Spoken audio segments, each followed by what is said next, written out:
মেহেজাবিন সেই দুপুরবেলা পড়তে বসছে, একদম দুপুর 2টা 30 লাঞ্চ করে। তো এখনও আমাকে বলতেছে মামুনি আমার হালকা হালকা একটু টক টক কিছু মাখা খেতে ইচ্ছা করতেছে। তো আমি বললাম এখন তো অলমোস্ট রাত হয়ে গেছে, বলে তারপর আমাকে একটু বানাই দেয়। তো ভাবলাম যে যেহেতু বাসায় টক বলতে জলপাই আছে, জলপাইটা ভালো করে সিদ্ধ করে নিছি, এখন হচ্ছে মাখা করব। আর এইভাবে মাখা করলে এত মজা লাগে, ব্লিপ করবেন না, আপনারা বাসায় ট্রাই করে দেখেন, যেহেতু এখন জলপাইয়ের সিজন আর অ্যাভেলেবেল জলপাইটা পাওয়া যাচ্ছে। ফার্স্টে দিয়ে দেবো হচ্ছে বিট লবণ, তারপরে দেবো হচ্ছে সাদা লবণ। যেহেতু জলপাইটা প্রচুর পরিমাণে টক, এই জন্য লবণের পরিমাণটা আমি একটু বেশি দিছি। তারপর দিয়ে দেবো হচ্ছে মরিচের গুঁড়া। এখন দিয়ে দিচ্ছি হচ্ছে কাসুন্দি। আর এই কাসুন্দিটা একটু মোটামুটি বেশি পরিমাণেরই দেবো, কারণ এটার কাসুন্দিতে জলপাইটার টেস্ট সব থেকে বেশি বেটার আসবে।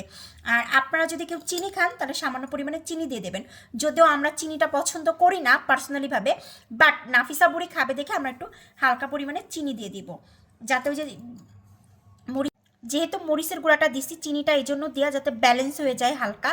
বাট এইটা মাখা যে কিপ লেভেলের মজা, মানে ট্রাস্ট নি, আপনারা একটু টেস্ট করে দেখেন। দেখা যায় হচ্ছে আমরা কি করি, একেবারে ভর্তা করে খাই বা হচ্ছে কিউব করে কাটি, কিন্তু না, আমি এখন এটাকে একটু চামচ দিয়ে এরকম হালকা হালকা একটু থেতো থেতো করে নিব, যাতে হচ্ছে ভিতরে এই কাসুন্দিগুলা, লবণেরটা, বিট লবণ, তারপরে হচ্ছে শুকনো মরিচের গুঁড়া, এগুলো খুব ভালো করে যাতে মিক্সড হয়ে যায়। কিছুক্ষণ আগে এটাকে ভালো করে মিক্সড করলাম। এখন আমি এখানে দেবো একটু সামান্য পরিমাণে সরিষার তেল। এইটা কিছুটা একটা আচার আচার টাইপের ঘ্রাণ আসবে যে সর্ষের তেলটা দিলে, আর এত বেশি মজা লাগবে বলার বাহিরে। আমি ম্যাক্সিমাম সময় শীতের টাইমে এইভাবেই হচ্ছে জলপাইটা মাখা করে খাই। আমি না, আমাদের বাসার সবাই, কারণ এইভাবে মাখা করে খেতে অনেক বেশি মজা লাগে।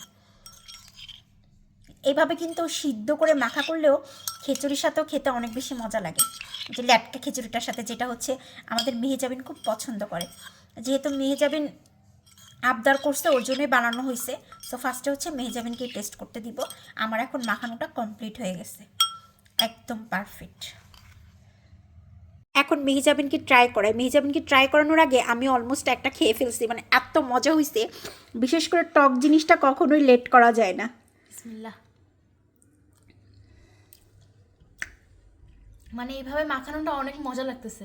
মানে আমরা যেটা টক খাই, ঝাল মিষ্টি, হ্যাঁ, মিষ্টিটা একদমই হালকা, একেবারেই হালকা, লাইক কিছুটা আচার আচার লাগতেছে। হ্যাঁ। আমরা কিন্তু বাসায় এইভাবে মাখাই খাই, আমি বলছি বুঝছো। বিশেষ করে মেহেজাবিন খাই খিচুড়ি দিয়ে, তাই না? হ্যাঁ, আমার অনেক ভালো লাগে খিচুড়ির সাথে খাইতে। হ্যাঁ, যদি এখন ল্যাটকা খিচুড়ি হইতো না, এটা দিয়ে এটা খেতে না অনেক বেশি মজা লাগতো। হ্যাঁ, আপনারা চাইলে কেউ চট জলদি যদি বাসায় আচার না থাকে, তখন এইভাবে করেও খেতে পারবেন, মানে এত মজা লাগে। আপনারা চাইলে মাখাই বাসায় ট্রাই করে দেখতে পারেন। সবাই ভালো থাকবেন, আল্লাহ হাফেজ।